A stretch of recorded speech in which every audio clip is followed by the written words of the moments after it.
Dy narcisët që mbajnë peng Shqipërinë kur politika nuk sheh më popullin, por vetëm pasqyrën e liderit. Nën titulli. Njëri shet veten si I pasvendësueshëm në pushtet, tjetri si I pavdekshëm në opozitë. Mes Ramës dhe Berishës, Shqipëria vazhdon të sillet rreth egos, jo rreth shtetit. Hyrja. Shqipëria nuk vuan më vetëm nga korrupsioni, nga varfëria, nga propaganda apo nga tranzicioni I pafund. Shqipëria vuan nga një sëmundje më e thellë politike, adhurimi patologjik I liderit. Në maj të kësaj skene të kalbur qëndrojnë prej vitesh dy figura që, edhe kur duken si armiq, në thelb ushqehen nga I njëjti ves I madh politik, etja për të qenë gjithmonë në qendër, gjithmonë mbi partinë, gjithmonë mbi institucionin, gjithmonë mbi vetë vendin. Edi Rama dhe Sali Berisha mund të kenë stile të ndryshme, por në një pikë ngjajnë frikshëm, të dy kanë ndërtuar politikën shqiptare si teatër të vetes së tyre. Të jemi të qartë, narcizmi si diagnozë është çështje klinike dhe nuk shpallet nga politika apo portalet. Por narcizmi politik shihet me sy të lirë.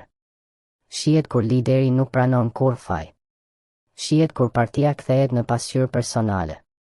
Shihet kur çdo kritik trajtohet si armik, çdo kundërshtar si budalla dhe çdo humbje si komplot. Shihet kur pushteti nuk ushtrohet për të zgjidhur halle, por për të ushqyer imazh, kontroll dhe adhurim. Rama e ka ngritur këtë model në nivel arti të ftohtë politik. Ai nuk kërkon thjesht të qeverisë, ai kërkon të dominojë hapësirën publike, të kontrollojë ritmin e debatit, të duket si njeriu pa të cilin asgjë nuk lëviz. Çdo gjë duhet të kalojë nga figura e tij, nga fjala e tij, nga ironia e tij, nga propaganda e tij. Kjo nuk është më thjesht qeverisje. Kjo është etje për qendër absolute.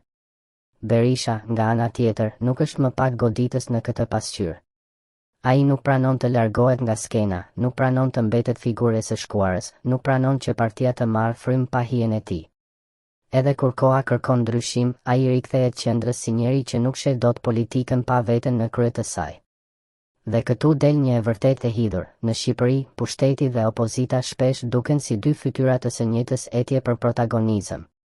Kjo është tragjedia jonë kombëtare. Vendi nuk sillet rreth institucioneve, programeve apo përgjegjësisë. Vendi vazhdon të rrotullohet rreth egove. Njëri kërkon të bindë shqiptarët se pa të shteti bie.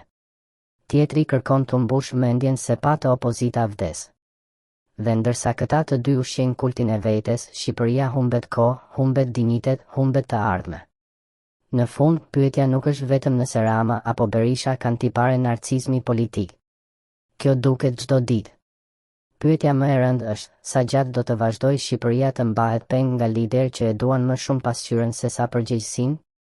Sepse kur politika sheh vetëm fytyrën e vet, populli bëhet I padukshëm. Dhe kur populli bëhet I padukshëm, demokracia kthehet në skenë, shteti në dekor dhe kombi në spektator të lodhur të një drame që zgjat prej dekadash.